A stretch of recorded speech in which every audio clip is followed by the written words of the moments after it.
Hello and welcome to a new Vanguard Overdress news video. I'm fully aware I've missed a week's worth. I was gonna do that a few days ago, but then I never got around to it, and now there's new news. I guess that's kind of the thing when you do a news series, huh? Maybe we'll catch up on the Grand Blue stuff at a later date when things are kind of less busy. But yeah, we're just gonna talk about the stuff that got shown off today. And in fact, I haven't really taken much of a look at the stuff that got shown off today. I've seen a couple things. I mean, mainly the thing you're seeing on screen. I like very sleepily woke up because these Vanguard streams are always on at the worst time of day for me. Maybe I need to get better at waking up in time for them, but usually I wake up like as soon as they're done, actually. And then I checked like my Discord notifications, and I very I just caught like very quickly the word angel, and then immediately scrolled through the Vanguard Twitter timeline and saw it, and yep, we got an angel. Let's talk about that. You know what? Yeah, let's talk about that now, actually, because it's part of like a promo campaign or something that I haven't really wrapped my head around. But we're just gonna talk about the card first because we got a new angel feather. It's not the one I was expecting. I was expecting to see Calabiel, but you know, we'll eventually see her, I guess. I mean, I guess they're just not that big in a rush to show her because she's just a perfect god, and so she doesn't do anything too particularly special. They kind of want to prioritize showing cards that have interesting or unique skills. And again, the perfect cards, some of them do have interesting skills, but like I said, I missed that week's worth of news, so maybe we'll catch up on that later, huh? So this is just Prescription Angel. She's just a generic angel. She doesn't have a name or anything, I guess. And so when it's on the Rare Guard Circle, when your Vanguard is attacked, counterblast 1 and retire this unit to choose a face-up card in your damage zone, call it to the guard circle, and then put the top card of your deck into your damage zone face up. So basically, it's like no seal, but instead of putting the card from your damage zone to your hand, you're putting it to your guard circle. And this is pretty interesting, because basically what you want to do is you want to damage check your perfect guard, and then you want to use this to perfect guard. So basically, it's an Angel Feather unit, which is actually the happiest thing I can ask for. Like, in terms of the first proper Angel Feather unit, they played it about as safe as they could, both in terms of how it looks and in how it plays. It's just, yep, you guard yourself.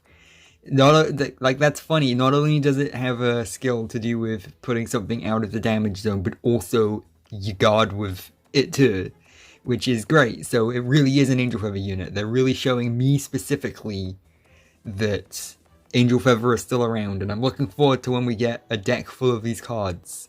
And until that point, I'm definitely going to be using this deck in this card in whatever deck I end up playing before that point.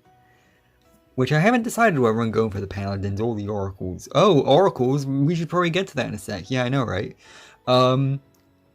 But yeah, there's not much else to really say about this card. I quite like it. I dig it. I will say, you could use this to get the Overtrigger too, right? Because the Overtrigger has like a stupidly high shield, so that's also pretty good. Obviously, you don't want to damage. I mean, I guess if you damage check your Overtrigger and then use this, maybe. Anyway, let's go down a little bit. So today I'm going to be using Twitter because I don't really know what else to do, actually. That's the thing, this is a new series, and like the idea was to go through the official Vanguard blog on the English website, but that takes a while for them to get that. But you know where they do put the official English news translated? On their Twitter immediately as the stream happens. So I guess I'm just going down to Twitter and seeing what news we find.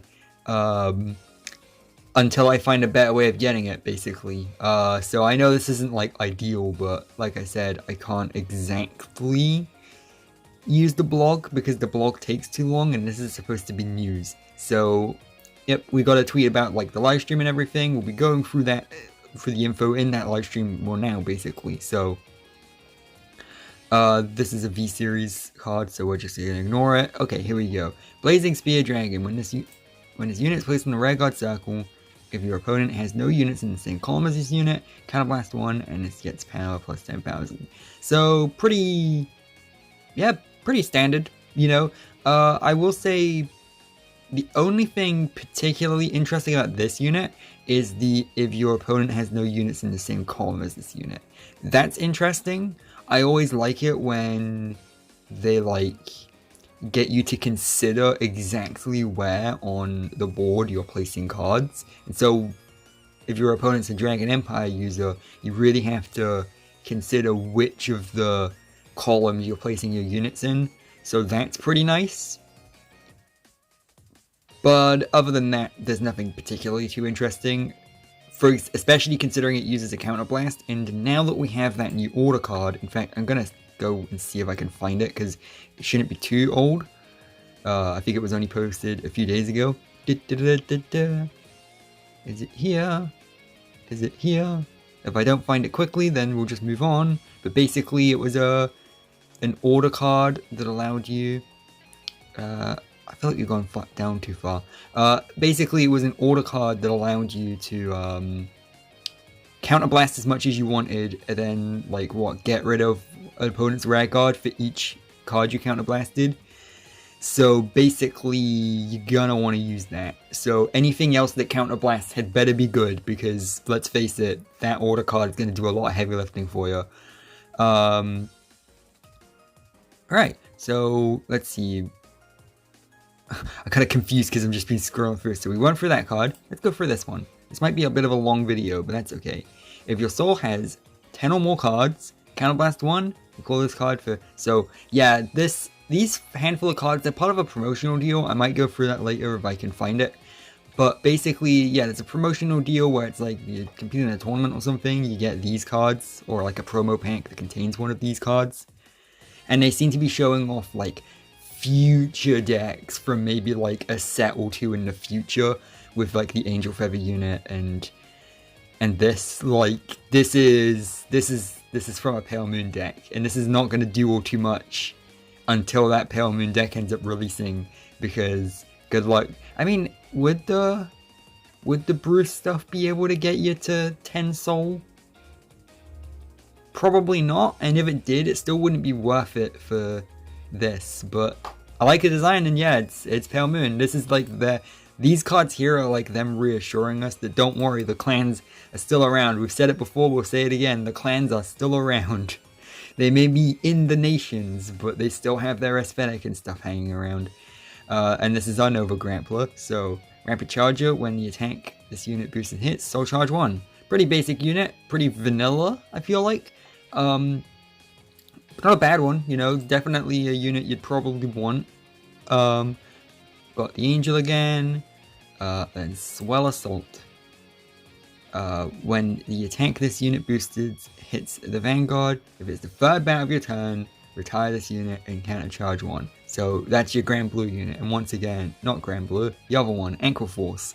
I get the two water clans mixed up, even though they look very, very different and play very different. But again, this is an Aqua Force unit. So like, there you go. There's your like, if you ever doubted, hey, what about the clans? There you go. The clans are still totally a thing. We got a new character design for Megami and Tomori, and like, obviously Megami's the better of the two.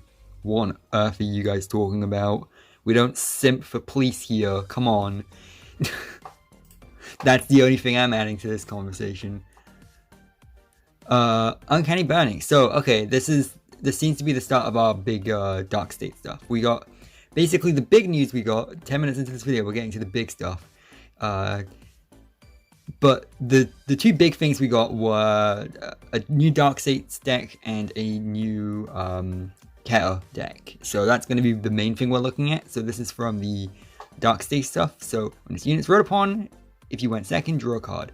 Always like decks that give you something for going second. Pretty standard stuff, actually. When this unit is placed on the Vanguard circle, Soul Charge 1 during your turn. If the soul has 10 or more cards, this unit gets 10,000. Oh look, another card that allows you to do something at 10 or more. So this seems to be our Dark Irregulars, I'm gonna go ahead and say. Yeah, so you're gonna be building up a soul, and then retiring your opponent's units? Again, I haven't really looked at these cards, so we're gonna see. But if it works like a Dark Irregulars deck, that's what I'm guessing. If this unit is rode upon by Baromagnes, put a card from your hand into your soul, draw a card, and soul charge 1. Wow, that card's doing a lot of heavy lifting. If you don't manage to write on this card, then you're missing out on a lot. Jeez. Yeah, drawing a card and soul charging 1, that's pretty good.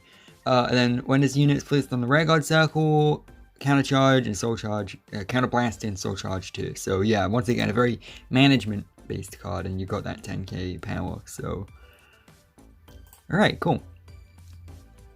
Let's see. And then here we go, Baromagnes, Common Rider build, because he's got like the rabbit half and the tank half. And stop trying to make me build Dark States.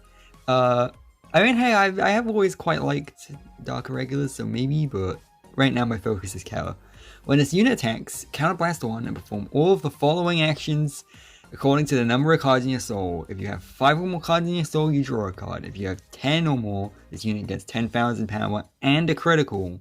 15 or more, both you and your opponent put all of your own rare guards into your souls, choose up to 2 cards from your soul, call them to the rare guard circle, and those units get 10,000 power to the end of the turn. Alright, so here's our game plan. This is the fun one, this like 15 or more, this is like the fun one, but this is the actual like game plan. So but yeah, I like that card actually. I like the design of it. I love that it is just a common rider. And that's a really cool ability.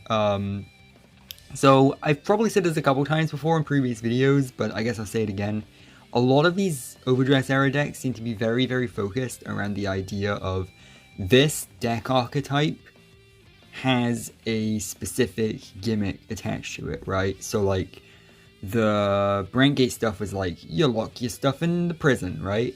And then this seems to be building the soul. And then basically, because I guess this is the beginning of the era and they want to keep things simple for now, we'll see how long they keep it simple for. But because of that, basically each deck seems to be, can you pull off our deck's gimmick? Yes or no? If yes, get power. If no, fucking lose at the game. And even like the Grand Blue deck had something like that, because the Grand Blue one, if I remember correctly, was like recycling your order cards, and so you could like keep using them and then taking them back out the drop zone again. This is probably my favorite variation of that so far, honestly, just because this like 15 or more effect is so silly. That's like still vampire levels of like, I mean, it's probably not even that simple, like silly. It's just a case of like the rest of the Overdress stuff seems so vanilla so far. And again, that's not a criticism. That's not me being like, ugh, boring cards. It's more a case of like, well, you know, you're starting off with a new era. You're kind of resetting everything. Of course, the first handful of like cards are going to be pretty simple. So that's the Dark State stuff. And honestly, I really like it. We didn't get very many cards, but I get the gist of it. You're soul charging, and then if you successfully soul charge, you get the extra crit, and you hope you win.